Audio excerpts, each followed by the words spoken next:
So hi guys, my name is Tandy K. I was gonna say my name is Karen, but my name is Karen. But my name is Tandy K. I'm a musician, and this serious stuff. Okay, so I feel like in doing these song explanations, like I have to be very transparent with you guys as much as possible because I feel as if being a musician and having the right kind of space to be able to share these things like is really important. I feel as if yes, I can offload all these videos onto people, but will it reach the right audience? I need to know how to address sensitive issues. I can't just offload a load of trauma and onto people and then go about my day, and then people are left affected when they support me, when they possibly look up to me and they want to hear what I've said. And I have a lot of friends and family as well who tune in and support what I do, and I just feel as if I was to offload all these things in one go and then just leave them having to make sense of everything, it's just wrong.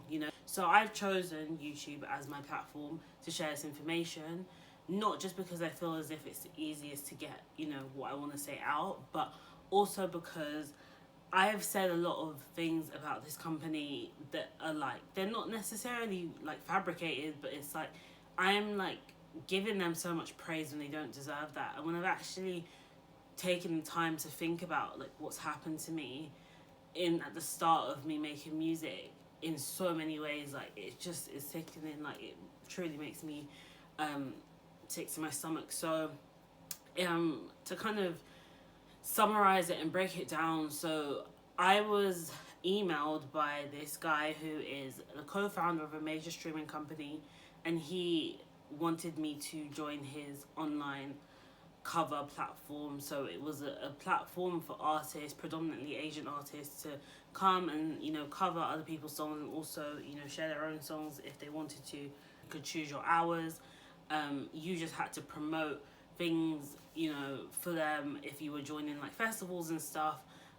They would regularly encourage people to join, and then people could pay you while you sung, but also you could get incentives by people tapping on the stars that would come up during your performance.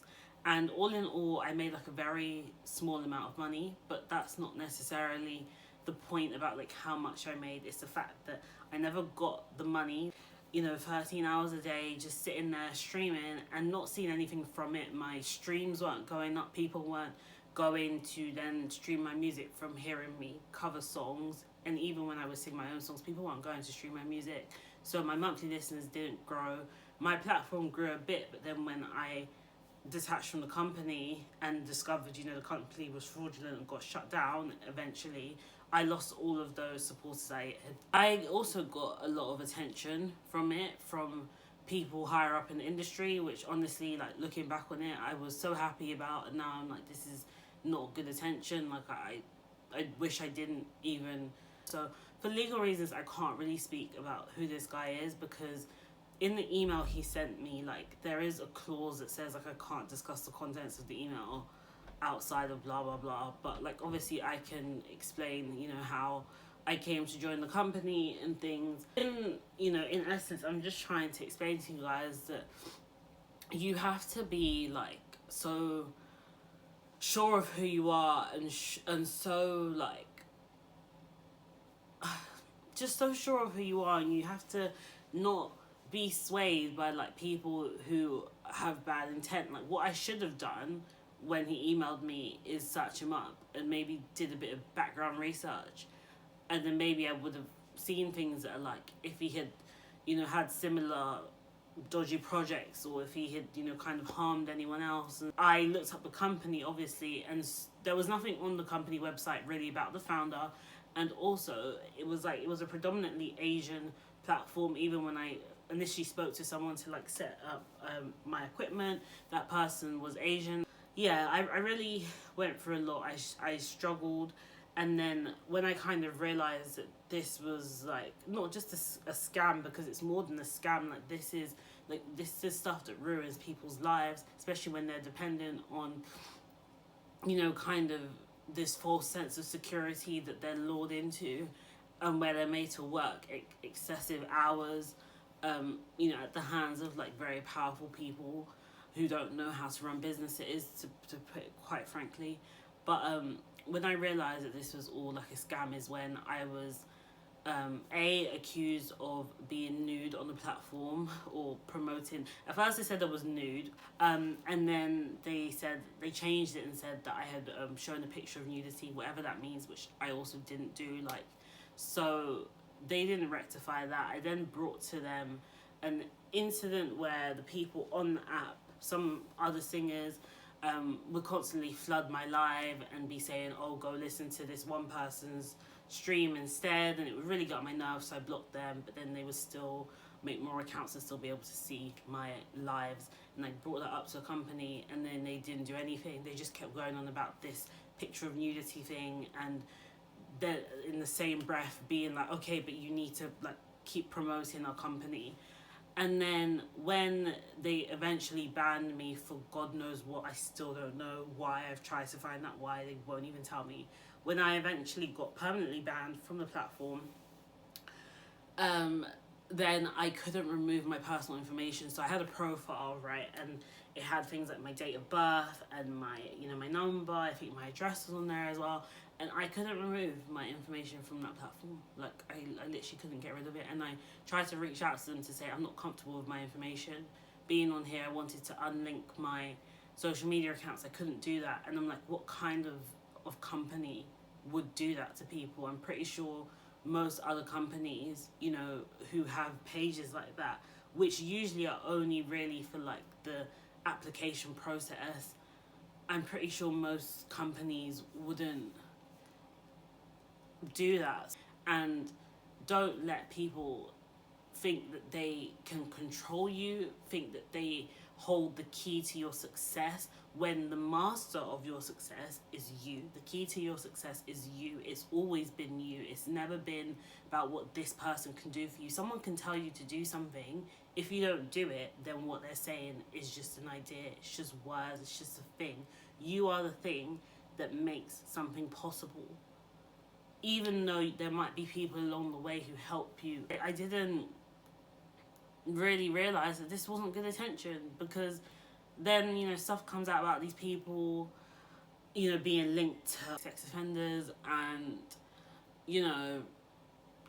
saying horrible things about women and about their family, like, and I'm just like, okay, so this is the kind of attention that I was getting, which is the exact attention that I was exposed to growing up, that I couldn't stand, that was petrifying, that was disturbing, that I tried to get away from, just to end up back in this position. But because these people have platforms, I think, oh yeah, well, I've made it, talk to me nice. But at the end of the day, where am I now outside of that? Even though I could be technically soaring, like people like to indirect, I could be reaching all these heights and blah blah blah, and saying that I don't work hard enough, but people don't see what you do behind the scenes. So I think that's kind of where I'm at with that. I'm in the business of trying to better my own life. I'm sitting on a little, I don't know how to describe it, it's like a little storage box, and my bum is like synced through it. It's crazy, but I do find comfort and healing in sharing stuff in this way. And yeah, so that leads me on to Can Can, explaining Can Can. So, really fun fact, Can Can has 4 verses or 3 verses and 1 bridge.